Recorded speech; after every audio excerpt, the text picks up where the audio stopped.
নমস্কাৰ ৰাইজ, মই আছোঁ আজি কেলিফৰ্ণিয়াত আৰু মোৰ লগত আছে ডক্টৰ ৰিফাত। ডক্টৰ ৰিফাত আমেৰিকাৰ এখন টপ কেঞ্চাৰ হস্পিটেলত পেথলজিষ্ট হিচাপে কাম কৰি আছে। তেওঁ বৰ্তমান নিজৰ কৰ্মত বহুতো ধৰণৰ AI ইমপ্লিমেণ্টেশ্যনছ দেখি আছে। আহক আজি জানো তেওঁৰ পৰা কি ধৰণে তেওঁ দেখি আছে এই টেকন'লজিটোৰ ইমপ্লিমেণ্টেশ্যন তেওঁৰ ফিল্ডত।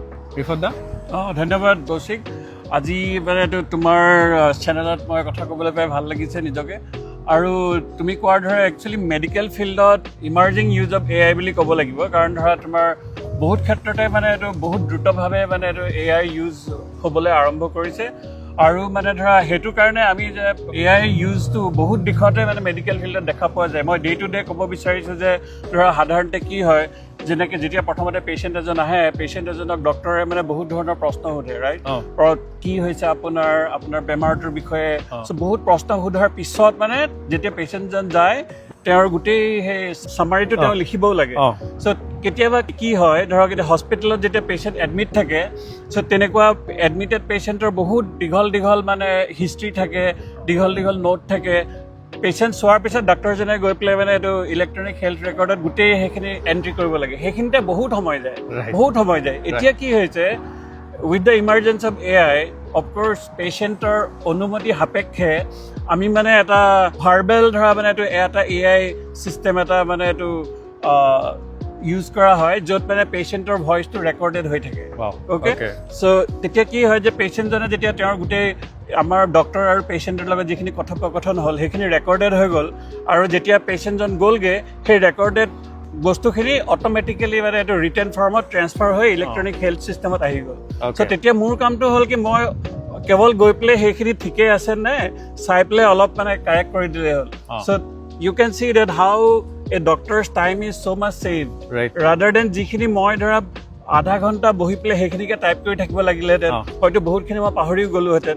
কিন্তু যিহেতু সেইখিনি অলৰেডি মানে লাইভ ৰেকৰ্ডেড হৈ আছে আৰু already transcribed into words, so' my time is so' much save. আৰু ভেলু এডিং কামত আপুনি বেছি সময় দিব পাৰিছে। এক্সেক্টলি। এতিয়া আমাৰ যিটো ধৰা ভুল ধাৰণা আছে যে মানে এইটো AI হ'লে মানে ডাক্তৰৰ ভেলু কমি যাব, ডাক্তৰ নাইকিয়া হৈ যাব, মানে সেইটো নহয়। Actually AI will make the doctors more efficient, because তুমি যিটো কৈছা ন ভেলু এডেড, মানে টাইম কম সময়তে বহুত বেছি ভাল কাম কৰিবলৈ actually it will help you. Electronic health record যিবিলাক থাকে ন হস্পিটেলবিলাকত, এতিয়া আমি যদি এজন পেচেণ্টৰ বিষয়ে এজন ডক্টৰে চাব খোজে, ইলেক্ট্ৰনিক হেল্থ ৰেকৰ্ডত চাব লাগে যে পেচেণ্টজনৰ কি হৈছে, কি নাই হোৱা, তাৰপিছত তেওঁৰ এক্সৰে ৰিপৰ্ট কি চাব লাগে, লেবৰেটৰী ৰিপৰ্ট কি চাব লাগে। এতিয়া ধৰক আমাৰ য'ত মই হস্পিটেলত কাম কৰোঁ তাত ধৰা এটা লাৰ্জ লেংগুৱেজ মডেল আছে, যিটো ধৰা ChatGPTৰ নিচিনা, ৰাইট? LLM। চ' তাত তুমি এটা হোপ LLM বুলি, মানে আমাৰ হস্পিটেলখনৰ নাম চিটি অফ হোপ, সেইকাৰণে এটা হোপ LLM এটা মানে এইটো ক্ৰিয়েট বনাই লৈছে। চ' গতিকে তাত যদি মই এজন পেচেণ্টৰ বিষয়ে জানিব খোজো, যে মই পেচেণ্টজনৰ নাম বা তেওঁৰ ডিটেইলছ দি দিলে চ' গোটেই চামাৰিখিনি আহি যায়। ছাপ'জ যেনিবা মই জানিব খুজিছোঁ যে মোক পেচেণ্টৰ ৰেডিঅ'লজি ৰিপৰ্ট লাগে, চ' মই আকৌ ৰেডিঅ'লজিৰ টেবটোত গৈ ক্লিক কৰি থাকিব নালাগে, মই জাষ্ট লিখি দিলেই হ'ল, গোটেই পেচেণ্টৰ এতিয়ালৈকে কিমান ৰেডিঅ'লজি হৈ গ'ল আহি গ'ল, বা অল চামাৰি কি ড্ৰাগছ তেওঁ পাইছে আহি গ'ল, কি পুৰণা ৰিপৰ্ট আছিলে চব আহি গ'ল। So' that saves so much of time rather than small example মই কৈছোঁ।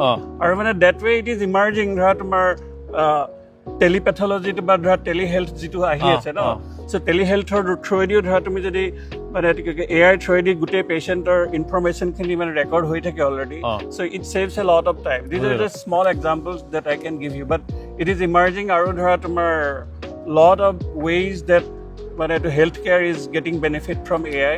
চ' মানে মোৰ কথা এইটোৱে যে মানে we all have to adopt it and embrace it. The earlier we adopt it, embrace it and use it, so we will be ahead in time. Wow. And thank you Kaushik for giving me this opportunity today. আৰু মানে best of luck to you.